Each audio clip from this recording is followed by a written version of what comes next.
4월 24일 금요일 창세기 30장 1절로 24절 능력이 주께 있네입니다. 오늘 말씀은 그렇게 아름다운 이야기가 아닙니다. 두 자매가 한 남편을 두고 자녀 낳기 경쟁을 벌이고 있습니다. 심지어 여종들까지 동원됩니다. 합한채라는 식물을 두고 거래까지 이루어지고 있습니다. 현대인의 시각과 문화로 보기에 윤리적으로도 또 정서적으로도 아주 불편한 장면들입니다. 그런데도 왜 성경은 이런 이야기를 기록하고 있을까요? 바로 여기에 오늘의 핵심이 있습니다. 하나님께서는 아름다운 인간의 이야기만을 성경에 기록하신 것이 아닙니다. 아름답지 않은 인간의 현실 한복판에서 그 일을 이루시고 성취해 가시는 하나님의 이야기의 기록이 성경인 것입니다. 성경은 인간의 종교적 성취를 자랑하는 책이 결코 아닙니다. 성경은 인간의 실패와 결핍, 욕망의 한가운데에서 역사하시는 하나님의 주권을 증언하는 책입니다. 오늘 우리는 이 불편한 진실 속에서 한 가지 질문을 붙들고 묵상을 진행해 나가겠습니다. 과연 이러한 결핍 속에서도 하나님은 계신가? 과연 계신다면 어떻게 하나님께서 일하시는가입니다. 먼저 1절로 8절입니다. 라헬이 자기가 야곱에게서 아들을 낳지 못함을 보고 그의 언니를 시기하여 야곱에게 이르되 내게 자식을 낳게 하라. 그렇지 아니하면 내가 죽겠노라. 야곱이 라헬에게 성을 내어 이르되 그대를 임신하지 못하게 하시는 이는 하나님이시니 내가 하나님을 대신하겠느냐? 라헬이 이르되 내 여종 빌하에게로 들어가라. 그가 아들을 낳아 내 무릎에 두리니 그러면 나도 그로 말미암아 자식을 얻겠노라 하고 그의 시녀 빌하를 남편에게 아내로 주매 야곱이 그에게로 들어갔더니 빌하가 임신하여 야곱에게 아들을 낳은지라 라헬이 이르되 하나님이 내 억울함을 푸시려고 내 호소를 들으사 내게 아들을 주셨다 하고 이로 말미암아 그의 이름을 단이라 하였으며 라헬의 시녀 빌하가 다시 임신하여 둘째 아들을 야곱에게 낳음에 라헬이 이르되 내가 언니와 크게 경쟁하여 이겼다 하고 그의 이름을 납달리라 하였더라. 1절에 라헬이 자기가 야곱에게서 아들을 낳지 못함을 보고 그의 언니를 시기하여 야곱에게 이르되 내게 자식을 낳게 하라. 그렇지 아니하면 내가 죽겠노라 말합니다. 라헬의 이 말에는 많은 의미들이 담겨 있습니다. 라헬이 시기하여 라고 할 때 이 시기라는 히브리어는 단순한 부러움이 아닙니다. 내장이 타들어가는 듯한 열등감, 자기 존재가 무너지는 것 같은 공허감이 깃든 표현입니다. 라헬은 남편의 사랑을 독차지하고 있었습니다. 그러나 사랑이 있어도 자녀가 없으면 그 사랑이 공허하게만 느껴지던 시대였습니다. 인간의 결핍이란 그런 것입니다. 하나를 가지면 다른 하나까지 완벽히 소유하려는 욕망이 있습니다. 2절에 야곱의 반응이 또 놀랐습니다. 야곱이 라헬에게 성을 냅니다. 그대를 임신하지 못하게 하는 이는 하나님이시니 내가 하나님을 대신하겠느냐? 야곱의 이 말은 절대적으로 신학적으로 옳습니다. 그러나 라헬의 고통을 아파하기보다 자신만을 방어하는 매우 차가운 반응이라 하지 않을 수 없습니다. 라헬은 분노하고 야곱은 냉담해집니다. 여종 빌하는 도구가 됩니다. 하나님을 찾아야 할 그 자리에서 인간은 스스로 자신을 구제하려고만 합니다. 라헬은 자신의 여종을 야곱에게 주어서 단과 납달리를 얻어냅니다. 두 이름에 담긴 라헬의 마음은 하나님이 내 억울함을 판단하셨다. 내가 형제와 크게 겨루어 이겼다는 것입니다. 그녀의 감정은 하나님께서 판단하시고 경쟁에서 승리하게 하셨다는 것입니다. 그러나 이 승리는 하나님 주신 승리가 아니요 참된 안식도 이 승리로 인해서 얻을 수 없습니다. 9절로 13절입니다. 레아가 자기의 출산이 멈춤을 보고 그의 시녀 실바를 데려다가 야곱에게 주어 아내로 삼게 하였더니 레아의 시녀 실바가 야곱에게서 아들을 낳음에 레아가 이르되 복되도다 하고 그의 이름을 갓이라 하였으며 레아의 시녀 실바가 둘째 아들을 야곱에게 낳음에 레아가 이르되 기쁘도다 모든 딸들이 나를 기쁜 자라 하리로다 하고 그의 이름을 아셀이라 하였더라. 이런 사이 레아 또한 자유롭지 않습니다. 그녀는 아들을 넷씩이나 이미 출산했습니다. 남편의 사랑은 받지 못했지만 다산의 축복, 아들을 많이 낳음으로 자기 존재를 충분히 증명해냈습니다. 그런데 그 출산이 멈추자 그녀 역시 자신의 여종을 야곱에게 줍니다. 결과 두 아들을 더 얻고 갓으로 복되다라는 의미의 아들과 아셀, 곧 행복하다라는 이름을 짓습니다. 그러나 이 행복의 선언이 얼마나 불안한 토대 위에 서 있는지 우리는 압니다. 그저 경쟁에서 이겼다는 안도가 또 남편에게 자신을 증명했다는 자기 확신일 뿐입니다. 두 여인, 라헬과 레아, 둘 다 다른 방식일 뿐 결핍을 심각하게 경험하고 있는 것입니다. 라헬은 사랑이 있으나 자녀가 없고 레아는 자녀는 있으나 사랑이 없습니다. 이 구도는 단순한 야곱의 가족 이야기만은 아닙니다. 이것은 하나님 없이 이 세상을 살아가는 인간의 보편적인 조건을 모두 드러내는 거울입니다. 인간은 하나님을 위해 창조되었기에 하나님 안에서만 참된 복과 쉼을 얻습니다. 라헬도 레아도 그녀들이 추구한 것들이 잘못된 것은 아닙니다. 자녀를 원하고 사랑을 원하는 것 오히려 자연스러울 수 있습니다. 그러나 그것들을 통해서 궁극적인 만족을 얻으려 할 때 그것은 오히려 또 다른 결핍만을 생산할 뿐입니다. 14절로 21절입니다.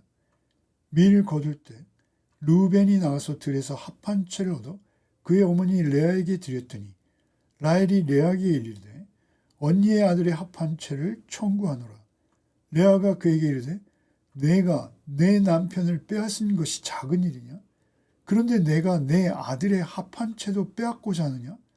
라헬이 이르되 그러면 언니의 아들의 합 한 채 대신에 오늘 밤에 내 남편이 언니와 동침하리라 하니라. 저물 때 야곱이 들에서 돌아오매 레아가 나와서 그를 영접하며 이르되 내게로 들어오라. 내가 내 아들의 합 한 채로 당신을 샀노라. 그 밤에 야곱이 그와 동침하였더니 하나님이 레아의 소원을 들으셨으므로 그가 임신하여 다섯째 아들을 야곱에게 낳은지라. 레아가 이르되 내가 내 시녀를 내 남편에게 주었으므로 하나님이 내게 그 값을 주셨다고 그의 이름을 이사갈이라 하였으며 레아가 다시 임신하여 여섯째 아들을 야곱에게 낳은지라. 레아가 이르되 하나님이 내게 후한 선물을 주시도다. 내가 남편에게 여섯 아들을 낳았으니 이제는 그가 나와 함께 살리라 하고 그의 이름을 스불론이라 하였으며 그 후에 그가 딸을 낳고 그의 이름을 디나라 하였더라. 합 한 채의 사건은 결국 결핍이 만들어낸 가장 세속적이요 인간적이며 비극적인 거래입니다. 루벤이 임신을 돕는다고 여겨졌던 합 한 채라는 식물을 그 어머니 레아에게 가져다 줍니다. 그 소식을 접한 라헬이 언니 레아에게 합 한 채를 요구합니다. 그러자 레아가 내가 내 남편을 빼앗은 것이 작은 일이냐? 그런데 내가 합 한 채도 빼앗아가고자 하느냐? 거절합니다. 이 말 속에 레아의 원망이 가득 담겨 있습니다. 그러자 라헬이 오늘 밤에 내 남편이 언니와 동침하게 할 것이니 그 대가로 합 한 채를 넘기라. 이런 거래를 제안합니다. 레아는 거절하지 않고 야곱은 이 거래의 결과를 통보받고 순종합니다. 이 장면에서 그 누구도 하나님을 떠올리지도 묻지도 않습니다. 모두가 그저 자기 방식대로 그 결핍을 채우려고만 하고 있습니다. 그런데 놀라운 역설은 바로 이 합한채 거래의 밤에 레아가 임신합니다. 그리고 이사가 스불론, 딸 디나까지 그렇게 태어납니다. 그런데 여기에 레아의 고백이 이야기하는 내용이 있습니다. 우리가 알아야 합니다. 처음 아들을 낳을 때 그 이름을 루벤이라 했죠. 이제 내 남편이 나를 사랑할 것이다. 그런 거였습니다. 그러나 지금 다시 레아의 고백은 이사가 하나님께서 내게 그 값을 주셨다입니다. 그리고 다시 아들을 주시자 스불론, 하나님께서 내게 선한 선물을 주셨다로 짓습니다. 레아의 시선이 점점 야곱에게서 역시 하나님께로 이동하고 있습니다. 이것이 중요합니다. 하나님께서는 우리가 올바른 방법으로 구할 때만 응답하시는 분이 아니십니다. 하나님께서는 우리의 헝클어진 삶 속에서도 하나님의 뜻을 이루어 가십니다. 아브라함에게 하셨던 언약을 이루어 가시는 것입니다.